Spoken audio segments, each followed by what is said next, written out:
Boa noite, você vai ver no Brasil TV de hoje. O Ministério da Saúde distribui com atraso doses para a vacinação das crianças. Marcelo, as primeiras doses pediátricas foram entregues aqui na Central de Armazenagem do Estado, em Niterói, na região metropolitana. Vieram de caminhão ainda no final da manhã de hoje. A campanha de vacinação da capital começa na segunda-feira. Os detalhes daqui a pouco aqui no Brasil TV. Fortaleza começa a cadastrar crianças para a vacinação. Marcelo, aqui em Fortaleza, o mutirão para cadastrar as crianças vai funcionar de segunda a sexta-feira em 51 pontos estratégicos da cidade. Daqui a pouco eu volto com todas as informações aqui no Brasil TV. Pernambuco volta a adotar restrições por causa do aumento de casos de Covid. Marcelo, além do passaporte, alguns eventos também vão exigir o teste negativo de Covid. Daqui a pouco eu explico tudo aqui no Brasil TV. Mato Grosso do Sul reabre 3 drive-thrus para testagem de Covid. Marcelo, aqui em Mato Grosso do Sul começou nesta sexta-feira o agendamento para quem precisa fazer teste Covid nos 3 drives reabertos pela Secretaria de Saúde do Estado. Daqui a pouco eu volto para trazer mais informações a respeito desse assunto. E ainda, a cheia em Marabá, no Pará, atinge o maior nível no mês de janeiro em 20 anos. Marcelo, o nível do Rio Tocantins subiu 10 centímetros durante a manhã de hoje. Logo, mais detalhes aqui no Brasil TV. E o Rio Grande do Sul enfrenta uma onda de calor. Marcelo, o estado tem quase metade das cidades em alerta por causa da onda de calor. Daqui a pouco eu trago todos os detalhes aqui no Brasil TV. Hoje é sexta-feira, 14 de janeiro, o Brasil TV está no ar.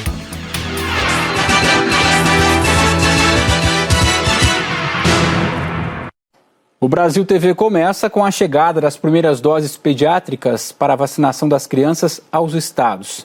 Essa estratégia, é imediata, mas a gente sabe que a entrega chegou com um certo atraso, de em média 5 horas. No Rio de Janeiro, o carregamento chegou no fim da manhã e quem acompanhou por aqui foi o André Coelho. Olá, Marcelo. Olá, amigos do Brasil TV. As primeiras doses pediátricas foram entregues aqui no Rio de Janeiro na manhã de hoje. O carregamento chegou de caminhão, foi entregue aqui na Central de Armazenagem do Estado, em Niterói, na região metropolitana.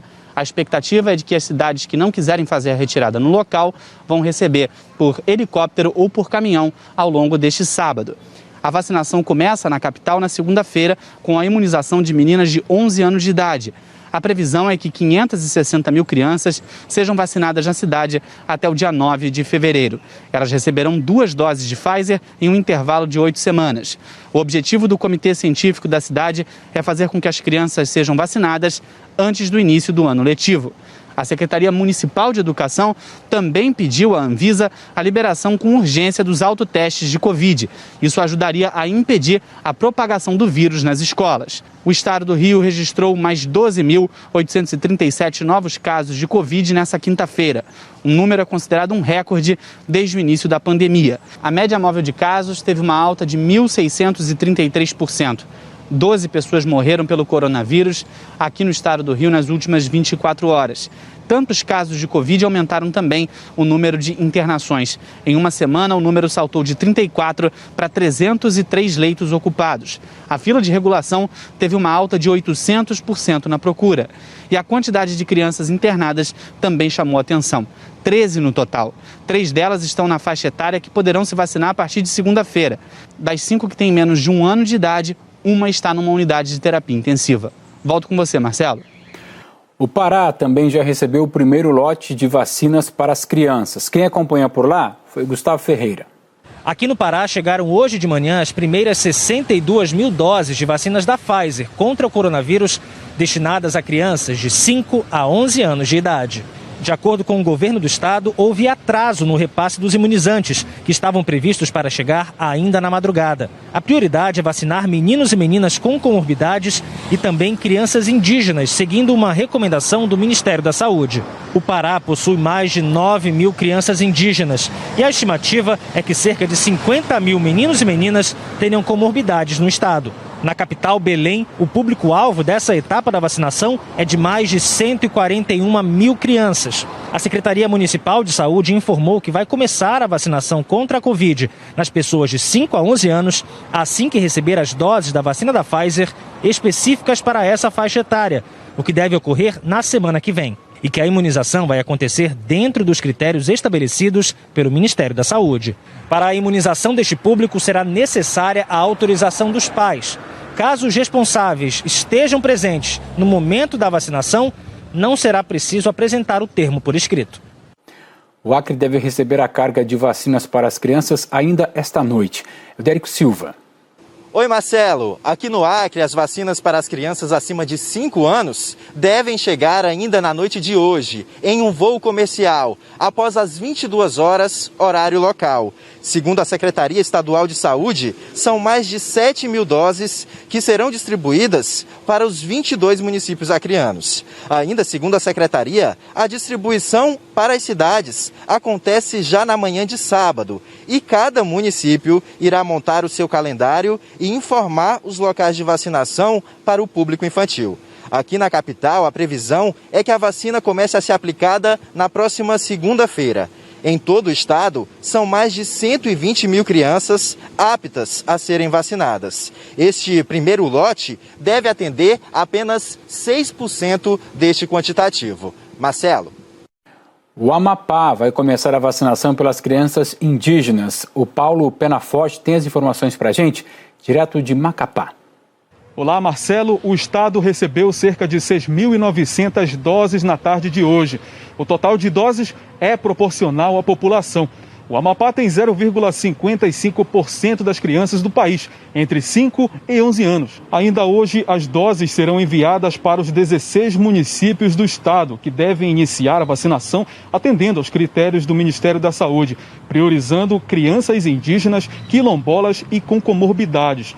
O primeiro lote recebido pelo Amapá equivale a cerca de 5,9% do quantitativo total de crianças que deverão ser imunizadas, que é de 115.800, sendo 113.557 nos municípios e 2.323 nas terras indígenas.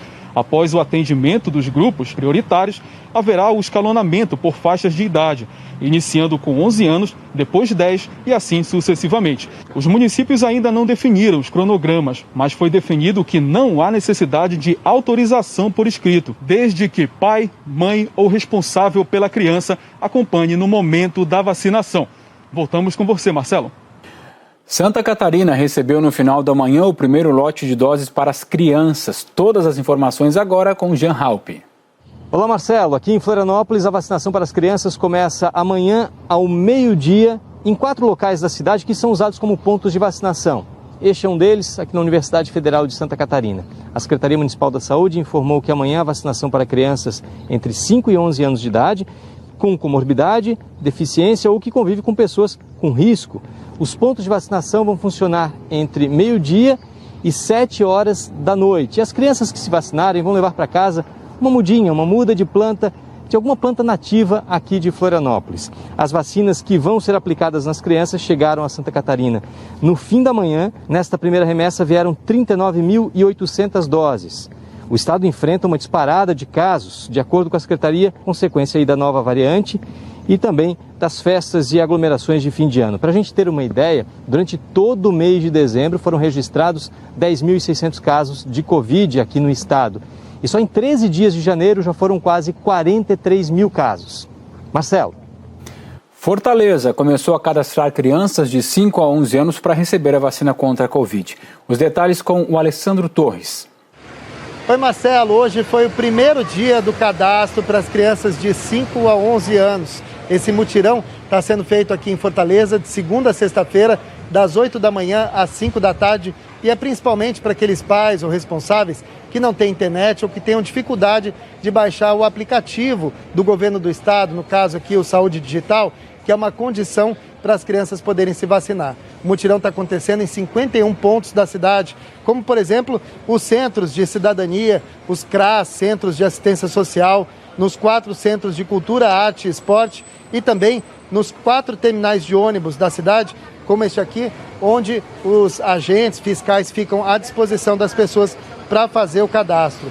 Além disso, também vai ser feita uma busca ativa nas escolas municipais para identificar os alunos que ainda não estão cadastrados. Aqui em Fortaleza, por exemplo, de 283.806 crianças só 19% estão cadastradas. Em todo o estado, esse número é menor ainda, 18% das crianças estão cadastradas, por isso o mutirão. As vacinas pediátricas da Pfizer chegaram hoje ao estado ao 12h40 e a intenção do governo é já começar a vacinar neste fim de semana. Marcelo. Em Pernambuco, começaram a valer hoje novas medidas para conter o avanço da Covid e da gripe. Quem traz as informações para a gente de lá é o Matheus Sampaio. Marcelo, o aumento de casos de Covid-19 aqui no estado e o número alto também de casos da influenza A, H3N2, fez com que o governo de Pernambuco mudasse o protocolo de convivência com a Covid-19 aqui no estado. Começasse hoje uma nova etapa e essa etapa segue até o dia 31 de janeiro. Considerando que é preciso, para entrar, por exemplo, em repartições públicas, para ir para a praça de alimentações de shoppings, pedir alimento, ir para shows, festas, bailes, tudo isso o pessoal tem que comprovar que fez a vacinação. Em locais onde existam mais de 300 pessoas, em bailes, shows, festas, formaturas, bufês, é preciso também apresentar o teste negativo para Covid. Dependendo aí da situação, até 24 horas antes do evento, se o teste for de antígeno, que é o exame de sangue, ou se for do tipo RT-PCR, que é o exame do cotonete, até 72 horas antes do evento. Eu volto com você ao estúdio. Na Bahia, uma nova medida quer coibir aglomerações em eventos. A Camila Marinho é quem explica. Olá, o decreto publicado hoje no Diário Oficial da Bahia determina que o Corpo de Bombeiros aplique penalidades a estabelecimentos que descumprirem o limite máximo de público em eventos.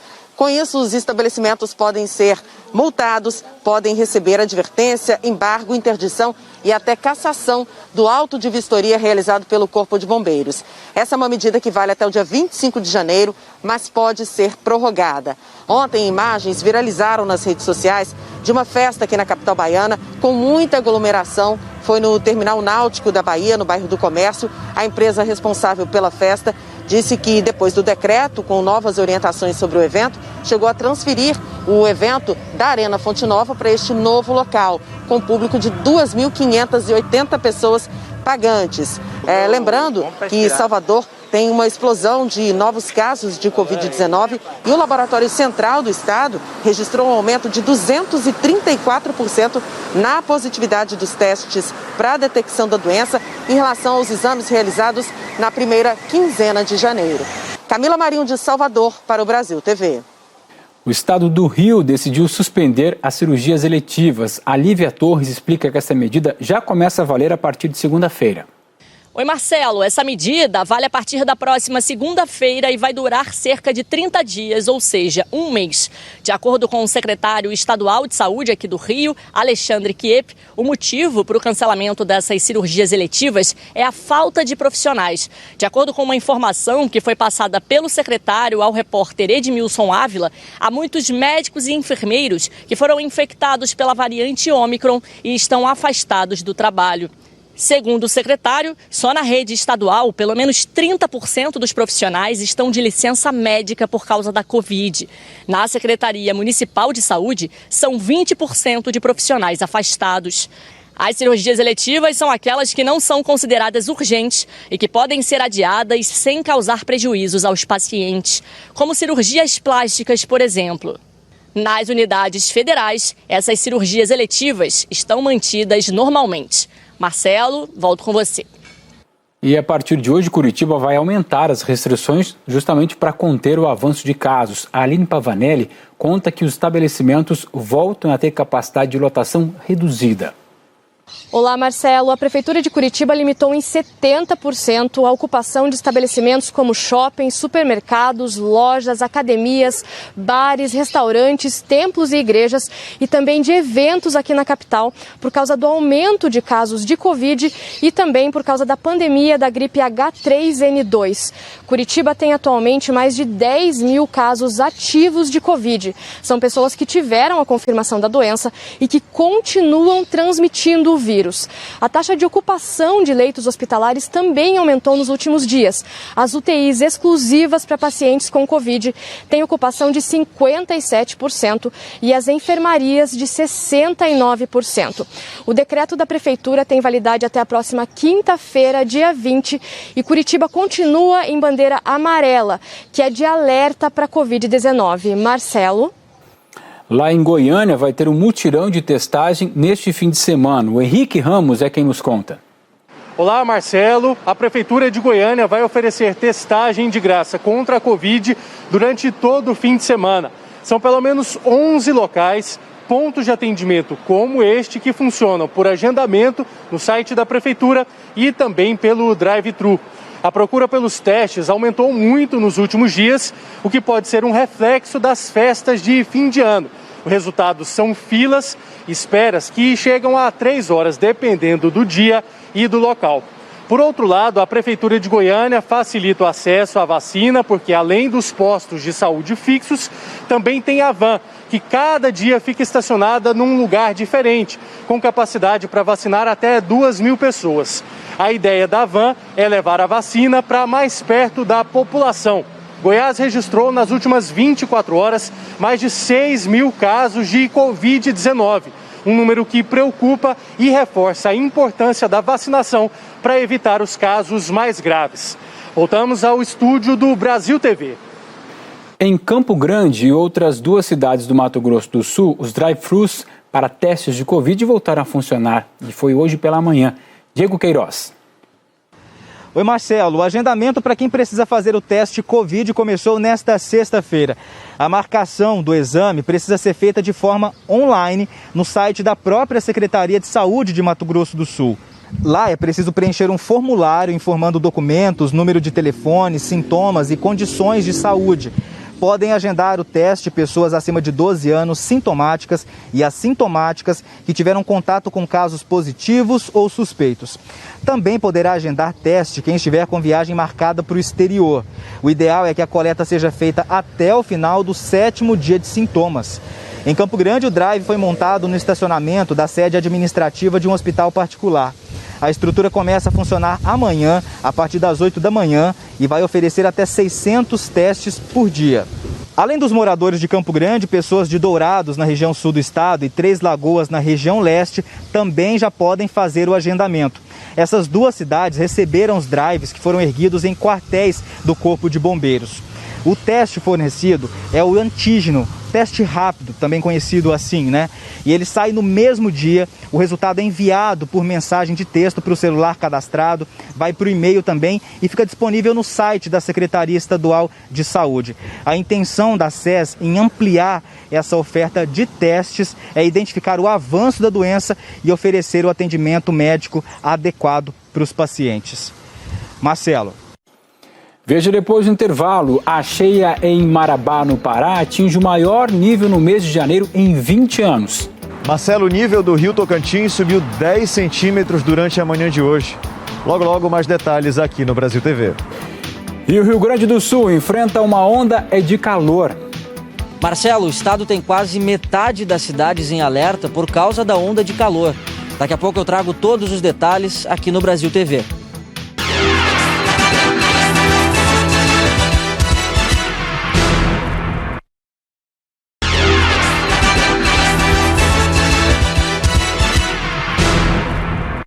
O Brasil TV está de volta com uma operação da polícia em Rondônia. Um deputado estadual é alvo de uma operação por suspeita de rachadinha.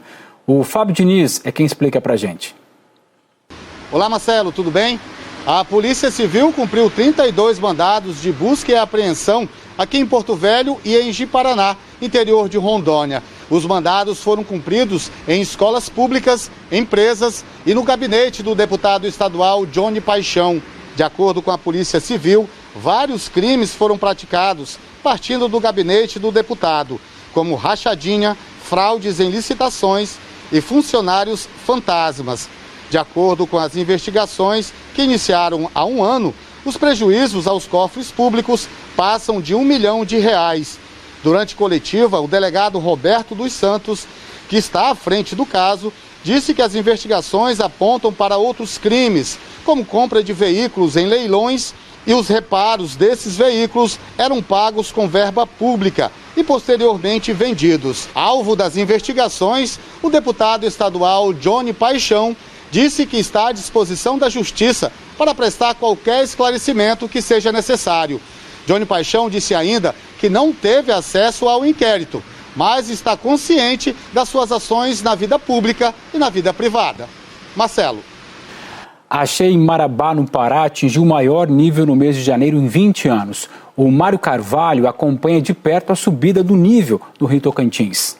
Olá, Marcelo. O nível do Rio Tocantins subiu 10 centímetros durante a manhã e já chega à marca de 12 metros e 56 centímetros. De acordo com a prefeitura da cidade, mais de 2.000 famílias já foram atingidas pela enchente. O governo do estado anunciou agora há pouco que vai dar um auxílio financeiro para as famílias mais afetadas pela cheia em Marabá. Em várias partes da cidade, o telhado das casas está quase coberto. A cena se repete em várias ruas dessa região. E quanto mais o rio sobe, mais famílias são atingidas. O fornecimento de água foi prejudicado nas regiões mais afetadas no sudeste do Pará. O Exército e a Defesa Civil ajudam na retirada das pessoas. Muitos moradores ainda resistem e preferem ficar em casa. Mário Carvalho, para o Brasil TV. Em Mato Grosso, municípios decretaram situação de emergência também por causa da chuva. O Gustavo Nolasco mostra a situação para a gente no noroeste do estado. Oi, Marcelo. É verdade. Em Rondolândia, no noroeste do estado, uma comunidade ficou isolada depois de 6 pontes serem levadas pela chuva e os moradores ficarem isolados. A comunidade concentra pecuária e produção de café e não havia como escoar a produção pela ausência das pontes. A prefeitura disse que, para agilizar o processo, está usando madeira da região na produção das pontes de madeira. Segundo o município, parte das pontes já foram consertadas e a comunidade já consegue escoar os produtos. Outros municípios também estão enfrentando prejuízos causados pela chuva. A Defesa Civil está monitorando pelo menos 6 municípios que decretaram estado de emergência diante dos estragos provocados pelas fortes chuvas registradas nas primeiras semanas de janeiro. Marcelo. Bombeiros e a Defesa Civil retiraram hoje cerca de 80 famílias de áreas de risco em Ouro Preto, cidade histórica de Minas. O Hernani Fiuza acompanha o trabalho depois do desabamento daquele casarão que nós mostramos aqui ontem, né? Um casarão lindo do século XIX. Oi, Cosme. A gente passou toda essa sexta-feira aqui em Ouro Preto acompanhando a movimentação no local onde houve esse deslizamento de terra que acabou destruindo 2 imóveis, entre eles um casarão histórico do século XIX. Os bombeiros e a Defesa Civil estão monitorando essa região aqui, é o Morro da Forca, que fica no centro histórico, a todo momento, a princípio para garantir a segurança dos técnicos que estão tentando restabelecer o fornecimento de internet, porque toda a rede foi afetada. Esses imóveis destruídos já estavam interditados desde 2012, porque na época já tinha acontecido um deslizamento e as estruturas estavam comprometidas. Por isso, o Ministério Público Federal abriu um procedimento para investigar as causas do deslizamento e quais ações vinham sendo adotadas desde então para garantir que isso não acontecesse. E olha, a gente sabe que Ouro Preto é uma das cidades mineiras em situação de emergência por causa da chuva. Hoje a Defesa Civil teve que contar com a ajuda do Corpo de Bombeiros e da Guarda Civil Municipal para remover 80 famílias do bairro Taquaral. É uma das áreas aqui assistidas pela Defesa Civil, uma área que está em risco. Essas famílias foram orientadas a seguir ou para a casa de parentes ou para os abrigos da cidade por enquanto, para ficarem em segurança. Mas está todo mundo muito apreensivo por aqui. Volto com você, Cosme. A gente conta agora que no norte do estado do Rio, 2.000 pessoas estão fora de casa por causa dos temporais. O João Villarreal é quem tem as informações. Oi, Marcelo. Aqui no norte do estado do Rio de Janeiro segue interditada a BR-356, na altura do município de São João da Barra. Por lá a via ficou completamente inundada após o rompimento de um dique. Ainda não existe previsão de liberação. Por outro lado, o Rio Paraíba do Sul já apresentou sinais de baixa no nível. O nível abaixou em Campos dos Goytacazes cerca de 70 centímetros nos últimos 2 dias, o que traz um alívio para os moradores que precisaram ser retirados de casa. Ao todo, são 2.000 pessoas que seguem desalojadas em 14 municípios no norte e noroeste do estado, depois das inundações causadas pelas cheias de 5 rios que cortam as regiões. Volto com você, Marcelo. Já o Rio Grande do Sul enfrenta uma onda de calor e registrou temperaturas mais altas em 60 anos. Quem conta pra gente é o Arildo Palermo. Oi, Marcelo, aqui em Bagé, na região da Campanha, a temperatura chegou a 38 graus e 4 décimos ontem. Foi a tarde mais quente dos últimos 22 anos e a previsão para hoje é que a máxima chegue a 40 graus. A Defesa Civil do Rio Grande do Sul emitiu um alerta sobre a onda de calor de hoje, mas no início da semana o Instituto Nacional de Meteorologia já havia emitido um alerta para 216 municípios aqui do estado, indicando que a temperatura poderia chegar a 5 graus acima da média até o fim de semana. Porto Alegre está há 4 dias com máximas acima dos 30 graus e as altas temperaturas castigam também a fronteira oeste. Uruguaiana registrou na última quarta-feira o dia mais quente dos últimos 62 anos. E a previsão é de que hoje seja mais um dia quente por lá, com máxima prevista de 41 graus. Calorão dificulta ainda mais a vida de quem está sem água. O Rio Grande do Sul enfrenta há 2 meses a estiagem e a Defesa Civil já ajudou cerca de 5 mil pessoas que estão sem água. Um levantamento divulgado por cooperativas agrícolas indica perdas nas produções de soja e milho. Sem chuva por aqui, o prejuízo pode passar de 19 bilhões de reais. Marcelo Cosme. Como gaúcho eu gosto de dizer, né? Mas bate, que calor. A previsão completa do tempo para todo o Brasil se acompanha daqui a pouco no Jornal Nacional. Começa às 8h30, sempre pelo horário de Brasília. O Brasil TV fica por aqui. Boa noite e bom fim de semana.